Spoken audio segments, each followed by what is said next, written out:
Welcome to Shahi effect. ആദിവാസി ഊരുമുഖം കൗൺസിലിന്റെ വലിയ പ്രവർത്തകരാണ്. 3-4 വർഷക്കാലമായി ഒരു തുണ്ട് ഭൂമിയില്ലാത്ത പാവപ്പെട്ട ആദിവാസികൾക്ക് വേണ്ടി ഞങ്ങൾ ശക്തമായ സമര പോരാട്ടം നടത്തിക്കൊണ്ടിരിക്കുന്നു. അവിടെ ആയിരക്കണക്കിന് ഏക്കർ ഭൂമികൾ ആദിവാസികൾക്ക് കൊടുക്കാൻ വേണ്ടി കേന്ദ്ര ഗവൺമെന്റ് പ്രഖ്യാപിച്ചു വെച്ചിട്ടുള്ള ഭൂമികൾ പോലും ഫോറസ്റ്റ് ഡിപ്പാർട്ട്മെന്റ്, ഇവിടുത്തെ വനം വകുപ്പ് കൊടുക്കാൻ താല്പര്യം കാണിക്കുന്നില്ല. ഇവിടുത്തെ ഗവൺമെന്റുകൾ അതിനുവേണ്ടി ആദിവാസി സമൂഹത്തിനോട് ശ്രദ്ധ ചെലുത്തുന്നില്ല. ആരുടെയും അപകാര്യമല്ല ഞങ്ങൾ ചോദിക്കുന്നത്. ഞങ്ങൾക്ക് വേണ്ടി ഗവൺമെന്റുകളും ബഹുമാനപ്പെട്ട സുപ്രീം കോടതിയും നീക്കിവെച്ച ഭൂമി ആണ് ഞങ്ങൾ ആവശ്യപ്പെടുന്നത്. ആ ഭൂമി പോലും തരാതെ അവിടെ ചില ആളുകളെ സംരക്ഷിക്കുന്നതിന് വേണ്ടിയിട്ടാണ് ഇവിടുത്തെ ഭരണകൂടം ശ്രമിച്ചുകൊണ്ടിരിക്കുന്നത്. അതിൻ്റെ ഭാഗമായാണ് ഇന്നലെ ഞങ്ങൾ 140ഓളം ആദിവാസി സഹോദരി സഹോദരന്മാരെല്ലാം ഇവിടുത്തെ ചീഫ് ഫോറസ്റ്റ് കൺസർവേറ്റർ ഓഫീസിലേക്ക് ഞങ്ങളൊരു മാർച്ച് സംഘടിപ്പിക്കുകയുണ്ടായി. അതിൻ്റെ അടിസ്ഥാനത്തിൽ വനം വകുപ്പിൻ്റെ ഉയർന്ന ഉദ്യോഗസ്ഥന്മാരായിട്ടുള്ളവർ ഞങ്ങളെ ചർച്ചയ്ക്ക് വിളിക്കുകയും ചർച്ചയിൽ ഞങ്ങളെ സപ്പോർട്ട് ചെയ്തുകൊണ്ടിരിക്കുന്ന ഒന്ന് രണ്ട് സംഘടനകൾ ഏകതാ പരിഷത്ത് എന്ന് പറയുന്ന അഖിലേന്ത്യാ തലത്തിൽ ആദിവാസി സമൂഹത്തിന് വേണ്ടി ശക്തമായ സമര പോരാട്ടം, ആദിവാസികൾക്ക് മാത്രമല്ല മറ്റു ഭൂമിയില്ലാത്ത ജനവിഭാഗങ്ങൾക്ക് കൂടി ഭൂമി കിട്ടുന്നതിനാവശ്യമായ ശബ്ദമുയർത്തിക്കൊണ്ടിരിക്കുന്ന ഒരു സംഘടന ഏകതാ പരിഷത്ത്. അതിൻ്റെ സ്ഥാപക നേതാവായിട്ടുള്ള പി രാജഗോപാൽ കൂടി ഇന്നലെ ഞങ്ങൾ ചർച്ചയിൽ പങ്കെടുത്തിരുന്നു. കർഷക സമരം ഡൽഹിയിലേക്ക് പോയി നടത്തിയിട്ടുള്ള ഞങ്ങളുടെ പ്രിയങ്കരനായ PT ജോൺ ഇവിടെ ഈ വേദിയിലുണ്ട്. അദ്ദേഹം ഞങ്ങളെ ഒരുപാട് സഹായിച്ചിട്ടുണ്ട്. പ്രാച്യമത സമര നേതാവ് വിളയോടി വേണുഗോപാൽ അടക്കമുള്ള ആളുകൾ നമ്മളെ സപ്പോർട്ട് ചെയ്തിട്ടുണ്ട്.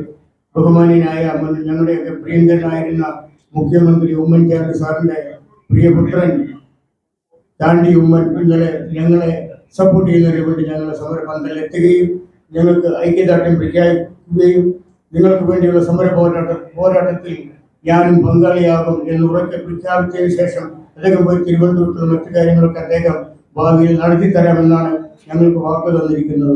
അതുകൊണ്ട് ഈ ഭൂമി ഇന്നലെ അവർ നമുക്കൊരു ഉറപ്പ് നൽകിയിട്ടുണ്ട്.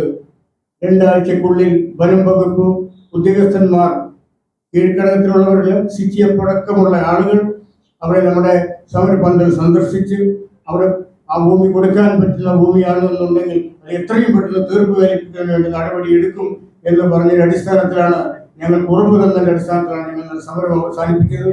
അല്ലെങ്കിൽ അനിശ്ചിതകാലം എന്നല്ല, ഇതിന് തീരുമാനം ഉണ്ടാകുന്നത് വരെ എല്ലാവരും ഇവിടെ സമരത്തിൽ പങ്കെടുത്ത് പട്ടിണി കിടന്നിട്ടാണെങ്കിലും സമരപന്തൽ അവിടെ ഉണ്ടാക്കിക്കൊണ്ട് അവിടെ സമരം നടത്തുമെന്നുള്ള ഉറച്ച തീരുമാനത്തിലാണ് വന്നത്.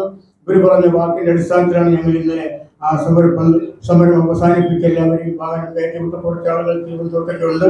ഇന്ന് ഞങ്ങൾ ഈ പ്രസ് മീറ്റിംഗ് കഴിഞ്ഞതിന് ശേഷം ഞങ്ങൾ പോകാൻ വേണ്ടി ആയിരിക്കുന്നു. അങ്ങനെ ഈ നിങ്ങളുടെയൊക്കെ പത്രക്കാർ എപ്പോഴും നിങ്ങൾ ആദിവാസി സമൂഹത്തിന് വേണ്ടി ആത്മാർത്ഥമായി നിങ്ങളൊക്കെയാണ് ഞങ്ങളെ സപ്പോർട്ട് ചെയ്തിട്ട് ഈ നിലയിലേക്ക് ഇവിടം വരെ എത്തിക്കാനുള്ള സാധ്യതയുണ്ട്. വയനാട്ടിലെ കർഷകരുടെ കാര്യം പറയുകയാണെങ്കിൽ ഒരുപാട് ഇന്നലെ മിനിഞ്ഞാന്ന് ഞങ്ങൾ ഇങ്ങോട്ട് വരുമ്പോൾ ഒരാളുടെ ആടിനെ കടുവ പിടിച്ചു. ഇപ്പോ ഒരു ഫോൺ വിളിച്ചിട്ടുണ്ട്. ഇപ്പോൾ ഇന്ന് വെളുപ്പിന് ഫോറസ്റ്റുകാരെയൊക്കെ അവിടെ വളഞ്ഞു വിട്ടിട്ടുണ്ട്. പോലീസും എല്ലാം കൂടി നിൽക്കുകയാണ്. ജനങ്ങൾ ആകെ വയലന്റായി നിൽക്കുന്ന ഒരു സാഹചര്യമാണ് അവിടെ ഉള്ളത്. ഇക്കഴിഞ്ഞ ദിവസം ഇന്നലെ ഒരു ആദിവാസി കുട്ടീനെ ആന ചവിട്ടി കൊന്നിട്ടുണ്ട്. കൊല്ലി മൂല കോളനി എന്ന് പറയുന്ന സ്ഥലത്ത്. ഇങ്ങനെ ഒട്ടനവധി കഷ്ടപ്പാടുകളും ദുരിതങ്ങളാണ് വയനാട്ടിലെ ജനങ്ങൾ അനുഭവിച്ചുകൊണ്ടിരിക്കുന്നത്. ആദിവാസികൾ മാത്രമല്ല, വനമേഖലയിൽ മാത്രമല്ല, ഉൾപ്രദേശങ്ങളിൽ കൂടി വന്യമൃഗങ്ങൾ കടന്നു വരുന്നു. അവിടെ സാധാരണക്കാരായ മനുഷ്യന്റെ ജീവനും സ്വത്തിനും സംരക്ഷണം കൊടുക്കേണ്ട പോലീസുകാരായാലും ഫോറസ്റ്റുകാരായാലും ഒരിക്കലും ഒരു പ്രശ്നവുമില്ല എന്നുള്ള രീതിയിലേക്കാണ് നടക്കുന്നത്. ആ രീതിയിലേക്കുള്ള ഒരു പ്രവർത്തനമായിട്ട് പോയി കഴിഞ്ഞാൽ വയനാടിന്റെ മുഖച്ഛായ തന്നെ മാറും.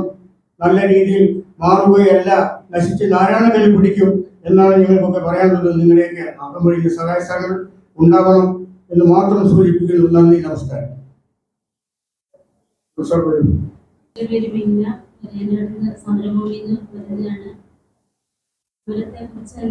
പറയാനുള്ളത് കാരണം ഒരുപാട് ബുദ്ധിമുട്ടിയാണ് ഞങ്ങളവിടെ കഴിയുന്നതും.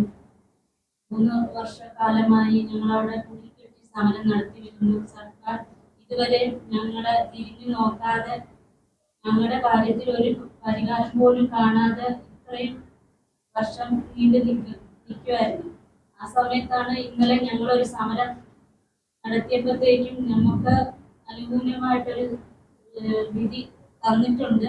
പക്ഷെ അത് അത്ര വലിയ ഉറപ്പായി ഞങ്ങൾക്ക് ഏറ്റെടുക്കാൻ പറ്റില്ല. കാരണം ഇതുവരെയും ഞങ്ങളോട് കാണിച്ചുകൊണ്ടിരിക്കുന്ന നീതികേടിനോട് നിങ്ങൾക്ക് ഒരു ഇതുമില്ല.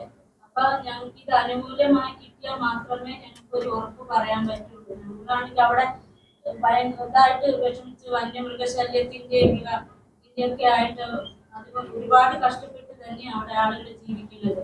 അത് അധികപ്പെടുത്ത് ഒന്ന് എത്തിക്കണം എന്നുള്ളത് മാത്രമാണ് ഞങ്ങൾക്ക് പറയാനുള്ളത്.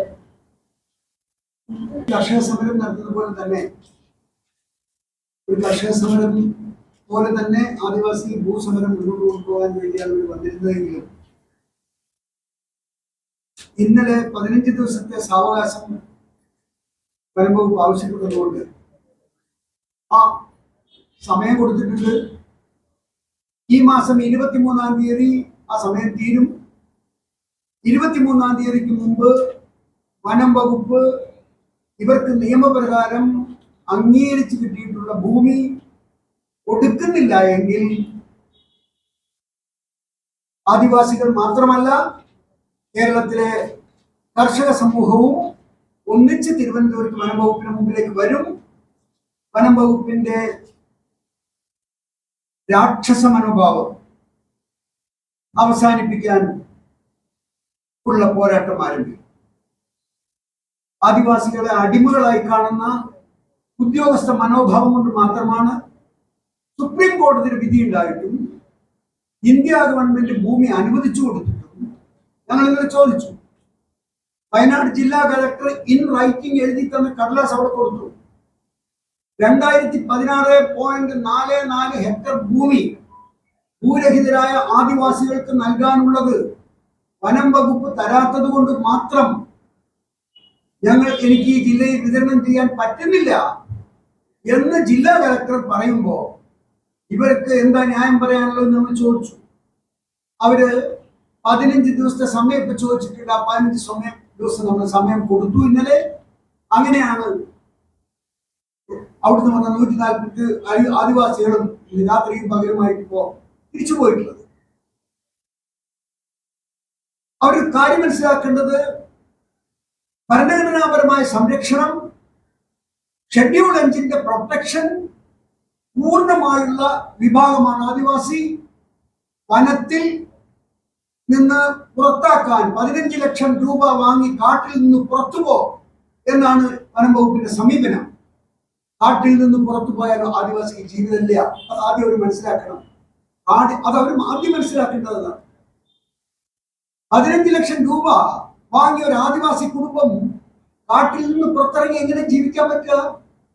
കടപ്പുറത്ത് താമസിക്കുന്നവരോട് 15 ലക്ഷം രൂപ വാങ്ങിച്ചിട്ട് കടപ്പുറത്ത് നിന്ന് പോയിക്കോളം പറയുന്ന അതേ സമീപനമാണ് ആദിവാസികളോട് കാണിച്ചുകൊണ്ടിരിക്കുന്നത്. അപ്പൊ അതുകൊണ്ട് ഇവരുടെ ഈ രാക്ഷസ മനോഭാവം നിർത്തണം. ആദിവാസിയെ അടിമയായി കാണുന്ന സമീപനം നിർത്തണം.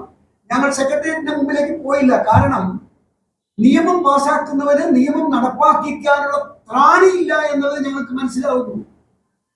ആ നിയമങ്ങൾ നടപ്പാക്കാതിരിക്കുന്ന ഉദ്യോഗസ്ഥനെ കൊണ്ട് നടത്തിക്കുക എന്ന തീരുമാനത്തിലാണ് വനം വകുപ്പ് ആസ്ഥാനത്തേക്ക് കടന്നുപോയത്.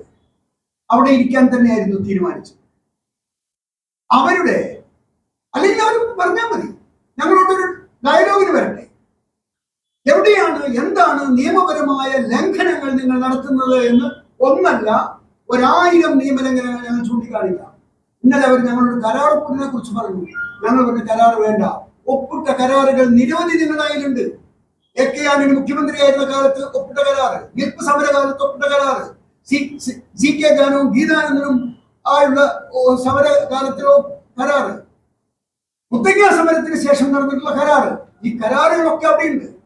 അതുകൊണ്ട് നടപ്പാക്കാത്ത കരാറുകൾ ഞങ്ങൾക്ക് വേണ്ട. വാക്ക് പറഞ്ഞാൽ മതി.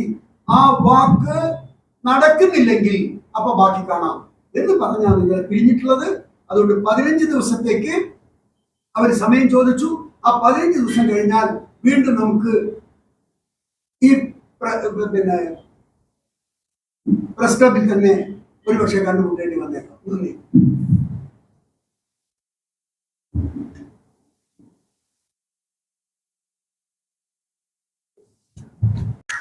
കൂടുതൽ വിശേഷങ്ങളുമായി വീണ്ടും കാണാം. അതുവരെ ഏവർക്കും നന്ദി, നമസ്കാരം.